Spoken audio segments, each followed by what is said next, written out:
Now let me introduce the panel to you. We have with us Abina Hair, transgender activist, iTech India, Vitika Yadav, country head, Love Matters. We have Shireen Jijiboy, director, Aksha Center for Equity and Wellbeing, also Vice President, International Union for the Scientific Study of Population and board member Plan India, Tisha Shetty, founder She Says, and we have Prince Manvendra Gohil also joining us today. Thank you all for joining us. वितिका, अगर मैं सबसे पहले आपसे पूछूं, क्या आपको लगता है कि 21st सेंचुरी की जो लाइफ स्किल्स में सेक्स एजुकेशन को हमें शामिल करना चाहिए, क्या ये अवेलेबल होना चाहिए बच्चों के लिए? तो सबसे पहले ये चीज है कि हम 21st सेंचुरी लाइफ स्किल्स 21वीं शताब्दी की जो हम जीवन कौशल की बात करते हैं, तो वो क्या है? We would talk about collaboration, creativity, we would talk about empathy and understanding. क्या हम 21st century skills में ये चीज जान सकते हैं कि जिस माहौल में हम हैं, जिस सोसाइटी का हम हिस्सा है, वहाँ पे पितृसत्ता है, वहाँ पे हम पेट्रियार्की की जो हार्मफुल सोशल नॉर्म्स है उनको हमें क्वेश्चन करना है, वो क्यों जरूरी है, वो क्यों हमारे एक अच्छे और सुखद भविष्य के लिए किसी भी बच्चे के लिए जरूरी है, क्योंकि एकेडमिक सब्जेक्ट्स आपको डेफिनेटली आपको प्रोफेशनली सक्सेसफुल बना देंगे, लेकिन अगर आपके पास वो लाइफ स्किल्स नहीं होंगी जो एक अच्छे रिश्ते के लिए जरूरी है, अगर आप समझ ही नहीं पाएंगे कि सहमति किसी भी रिश्ते में क्या मायने रखती है, अगर आप समझ ही नहीं पाएंगे कि एक दूसरे की सीमाओं को रिस्पेक्ट करना या फिर एक अच्छा वार्तालाप एक अच्छे रिश्ता कैसे बना सकता है, हाँ और ना कहने की समझ, ये सारी चीजें जो है एम्पैथी, अंडरस्टैंडिंग, ये इतनी जरूरी लाइफ स्किल्स हैं. And I think it is absolutely important कि हम ये सोच सकें कि जब हम 21st सेंचुरी लाइफ स्किल्स की बात करते हैं तो हम क्यों उसमें कॉम्प्रिहेंसिव सेक्सुअलिटी एजुकेशन को नहीं जोड़ते हैं. ऐसी क्या चीजें हैं जो हमें रोक रही हैं ये करने से? क्या हमें ये लगता है कि इससे यंग लोग ज्यादा सेक्स करने लगेंगे या फिर ये हमारे समाज के खिलाफ है? कौन तय करता है ये? और कहीं ना कहीं हमारे बच्चे जो एक्चुअली एक अच्छे जीवन की जो पहलू होता है उससे वो लोग वंचित रह जाएंगे. This is a question to Shireen Jijiboy. Why do you think it is important to engage with young men and boys along with women and girls when it comes to contraceptive choices, gender discrimination, early marriage and other issues related to sexual and reproductive health and rights? As the previous speakers have said, as things have been changing, the gap between menarche and marriage has increased.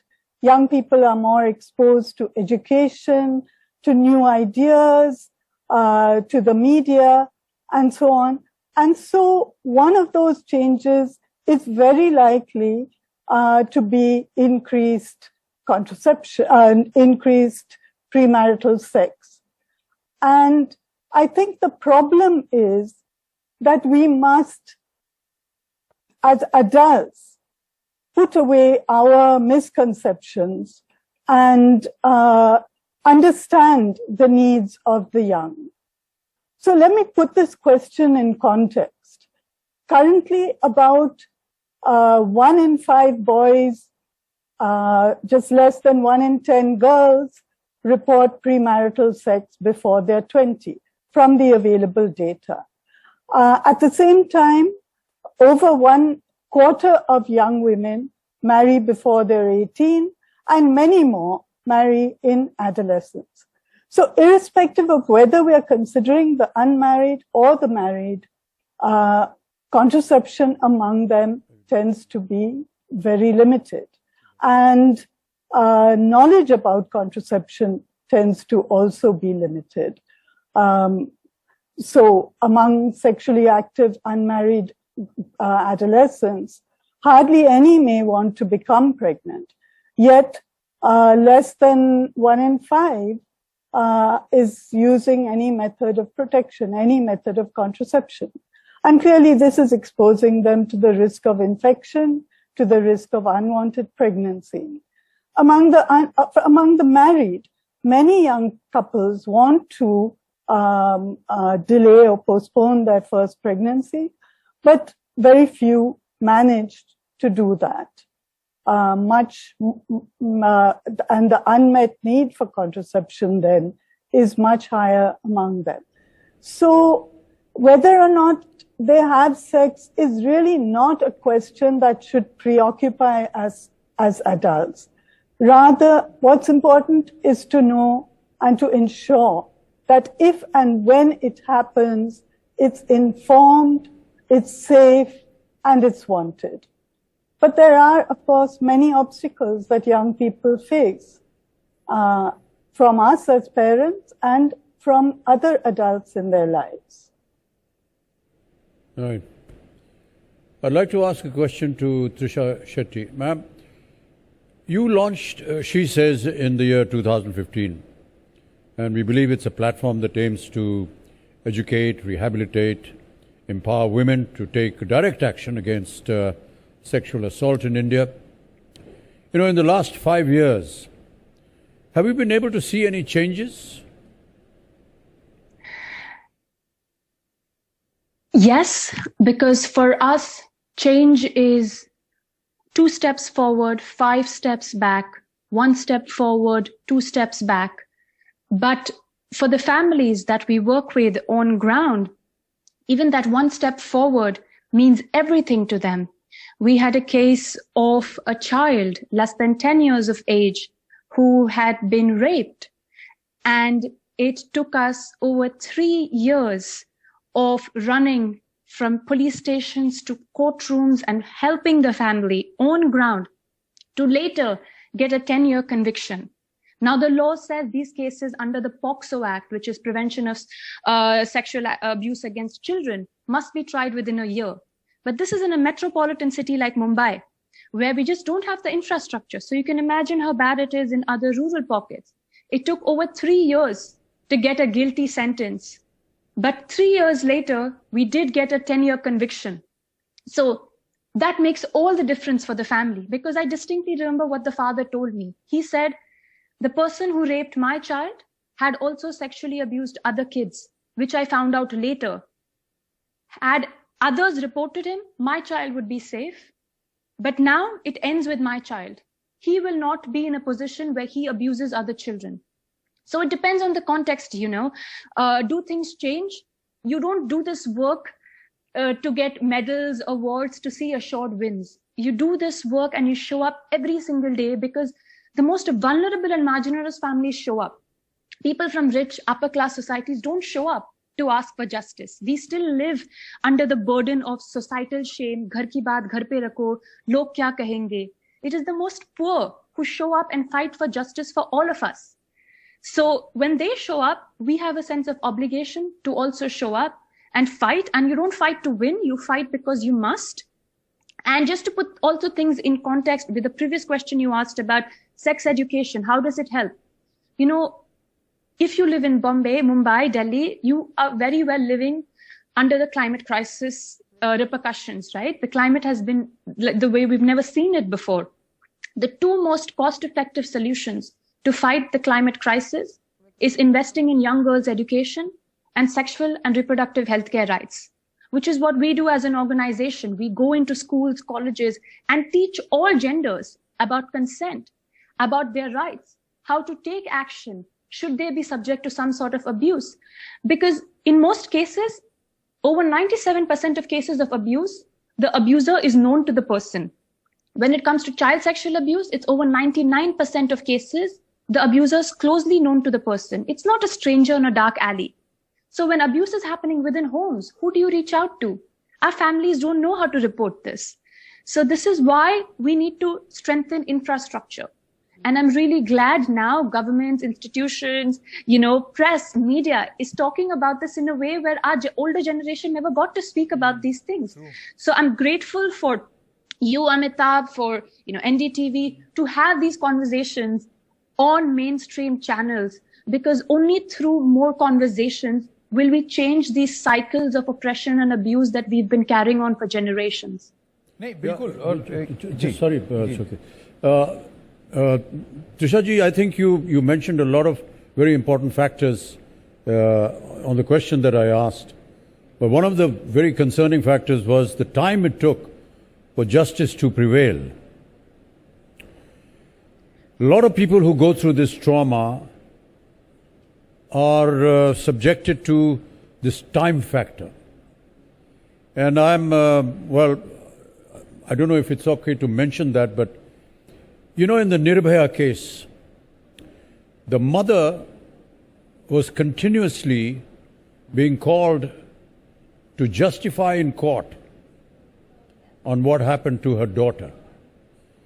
And for many years, every odd 2 or 3 months, she has to go to court and to confirm that her daughter was raped. And she said, the actual rape of my daughter is not so bad as me having to go into court and say, yes, my daughter was raped. It's the most humiliating moment for any mother to be able to do that. And that is something that, you know, courts and justices need to be conscious of.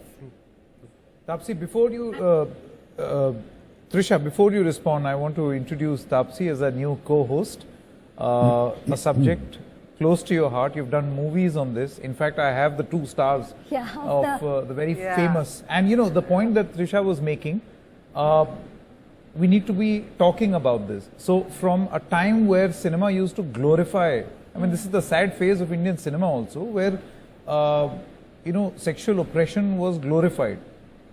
Though obviously it was a message showing the reality.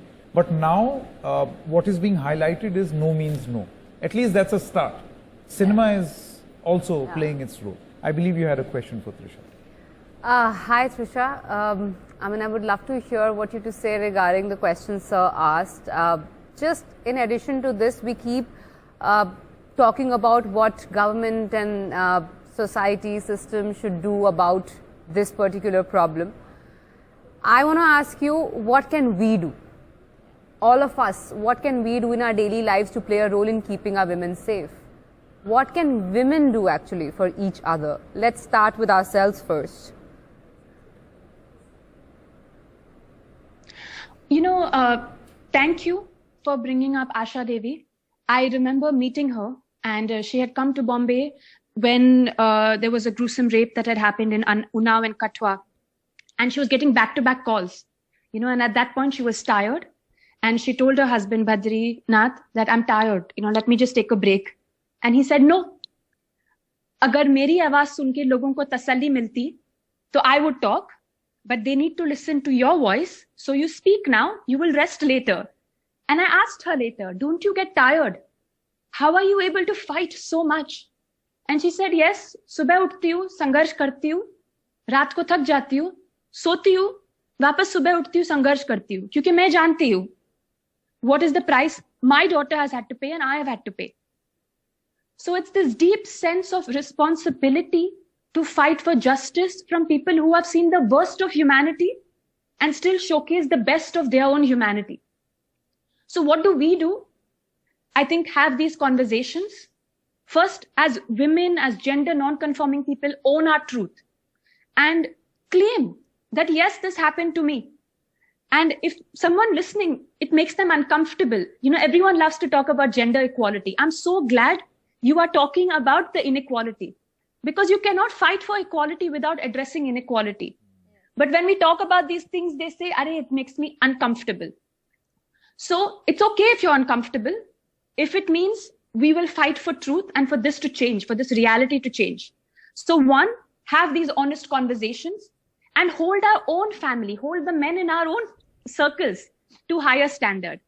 Two, as myself, as a woman, I've had to unlearn a lot of problematic behaviors. Things I thought were okay to say, things I thought were okay to do. We need to unlearn these things. And three, mainly, hold our elected leaders to account to do better by us.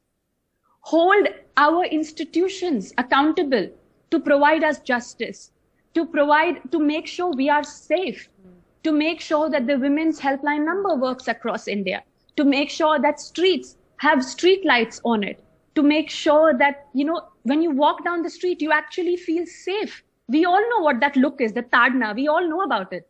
To make sure, where is our money going? Is it being invested in the places? To make sure our education actually provides kids with the kind of quality education you need that will help you survive in this world. right? So I think these three simple things can do a lot. And if you have someone who reaches out to you and says they are being abused or they are not safe or they need help, don't ask them questions like, what did you do just before you got abused that may have justified you being abused? Tell them you are sorry. Ask them how you can help them. Connect them to a therapist and counselor, because mental health is so important for a survivor to get out of trauma and thrive. And beyond just justice, be there for them every day, because they carry the trauma for a long time.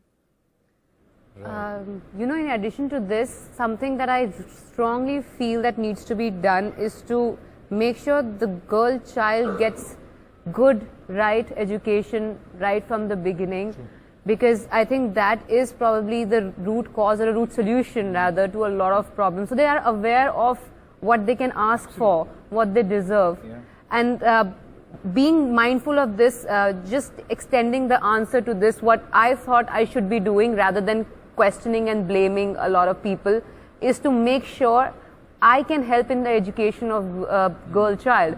So I ended up adopting education, sponsoring education for girl children, specifically those areas where child trafficking is extremely high. Correct. So I think this is one very, so to say, easy way of making difference at your level. Just make sure you're imparting, you're helping a girl child get educated, imparting the right knowledge and education, so she knows in the future what she can expect and not expect. Easy yet difficult, because there's so much more to be done.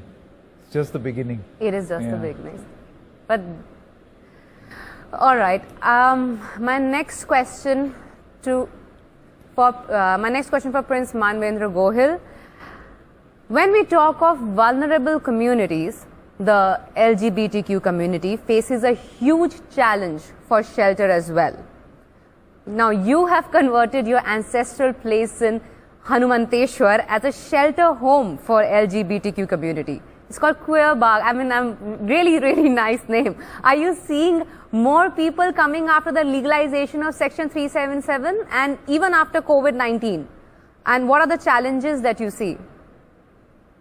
See, I think one of the major challenges we have faced is, a lot of us were forced to live in our homes because, we had to all work from home, and that has given rise to a lot of marriage pressures coming from parents. And because most of us, we were to escape marriage pressures, we try to live socially independent away from families. And here we were forced to live with the families, and parents, 24 hours, 24/7 harassment going on with them. And that led to a lot of mental health issues. So I have been dealing with a lot of counseling all throughout the pandemic, where, phone calls coming, the community wanting to leave the home. They're getting depressed. Some of them even were contemplating suicide. It went to that extent. So that was one of the major challenges. Another thing was those who were below poverty line. We did manage to help them. We provided them ration kits, especially to the transgender community in the city of Vadodara, where we have a presence of my organization Lakshya Trust is there. And we managed to get help for them. Even for HIV, since we work for HIV positive people as well, we tried to provide them the treatment, the ART treatment at home. The government of Gujarat was very helpful and cooperative. We work for the government under the Ministry of Health and Family Welfare. So they also had tried to provide us a lot of help to see that they continue taking the ART treatment, because you cannot stop the treatment, because it can have side effects, it can have other consequences. So I think these are some of the major challenges we have faced. I have a question for Abhina Ahir. You've been working for transgender rights for over 2 decades now, and so what are the kind of changes that you've seen, and what are some of the obstacles that have come your way? Sir, सबसे पहले धन्यवाद.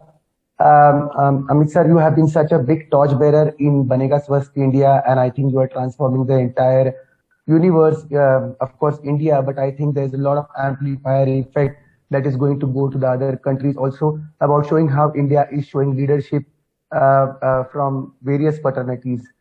Sir, thank you for your question.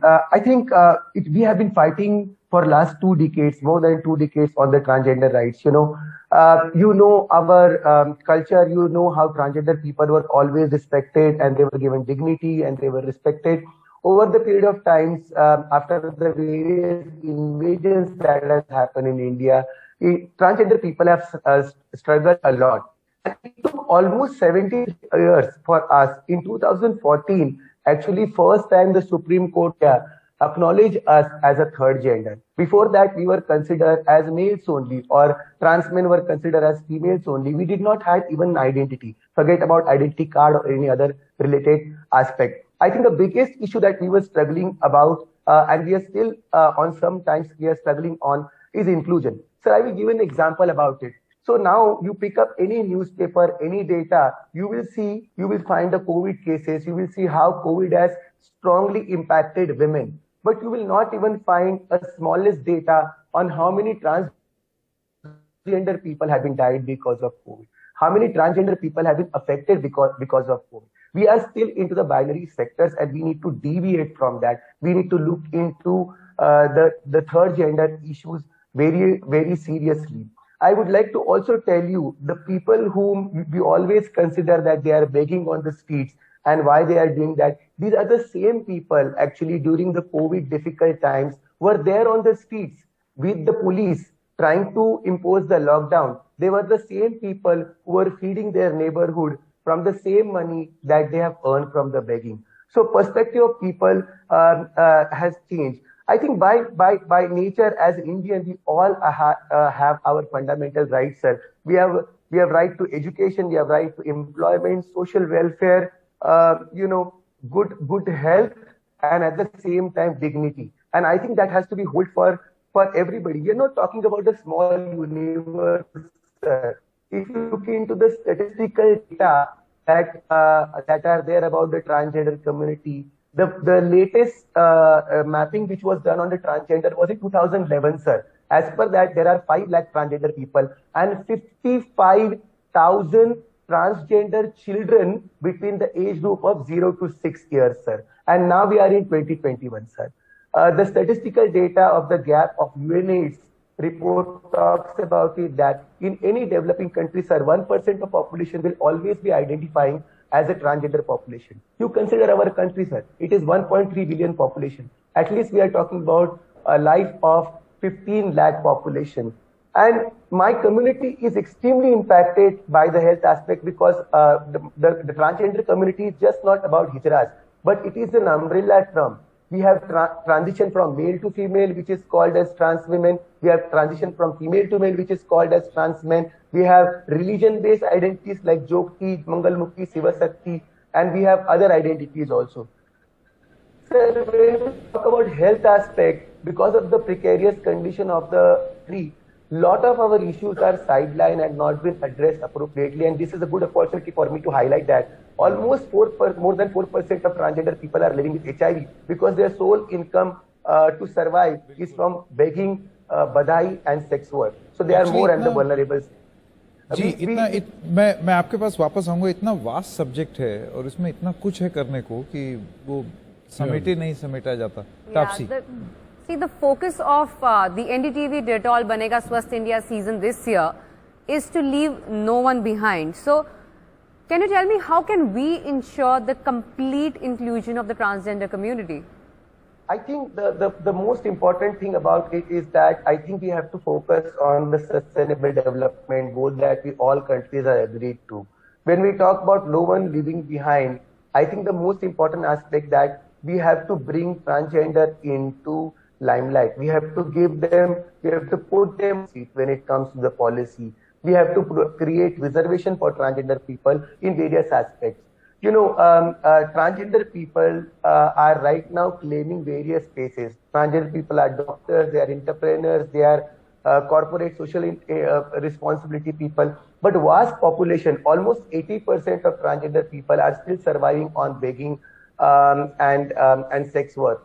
sir, we still don't have opportunities. We still don't have equal spaces. I think I would not say equality, but I would say equity. Equity, because we are still living 100 years behind of the other people. And for that, we need to have a representation. We need to have representation in Bollywood. We need to have representation in corporate sector.